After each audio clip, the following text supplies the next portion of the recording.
So for this first problem, I'm looking at heat transfer that's transient for the 0D, 1D, and 3D spatial variations.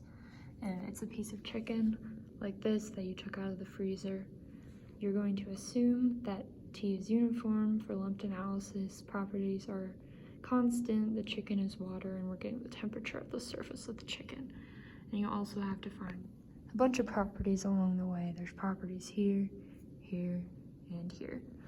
So for the first part, it's lumped analysis, which is 0D, and this whole problem is looking at conduction, which is 1A.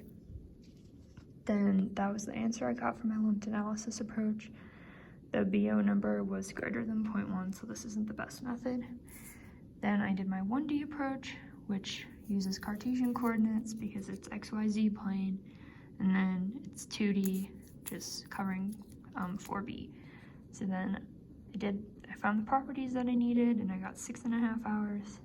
And then for the 3D approach, I found those properties. Of course, it's 3D, so it's 4C.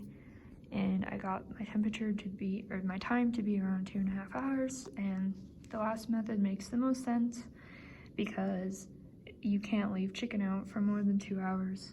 Otherwise it might go bad. So that answer that I got was verified by something I found on the internet. For this next problem, I chose to do some chicken slapping, and I made quite a few assumptions for this, so if you were to look online, the answer might vary, but with the assumptions, what I got made sense. So the chicken was in this orientation, and basically the hands were adding conduction and convection. So you have to find the heat transfer coefficient and the number of slaps to cook the chicken, assuming constant properties, steady state, air is ideal gas, pressure is at 1 atmosphere, there's radiation, conduction, and convection, the chicken is water, and the slaps are additive, and the slap is only convection. So there were quite a few properties you had to look up, they're right there. And so the first part covered convection. It was actually external force convection, and you found the heat transfer coefficient, and then you used that heat transfer coefficient in a resistant network. And basically this part is the additive slaps. So then you found the so you start by finding these conductive resistances, and you'll get that one for the chicken, and that one is the varying one. And then here's where I covered radiation, which you'll add. It's in parallel with the convective, and then you get the convective for the slap, that value.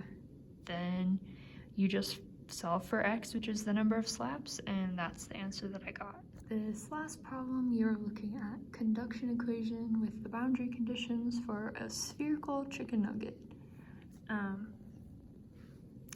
You are going to assume that it's steady state, there's constant thermal conductivity, Egen is included, it's 1D in the radial direction, and again, chicken is water. These are the properties you'll have to find. I covered 2A because I derived this equation, and then it's in spherical coordinates. And then I used these boundary conditions and integrated to find this equation. And then I used the numbers provided in the problem statement to solve for the temperature of the chicken.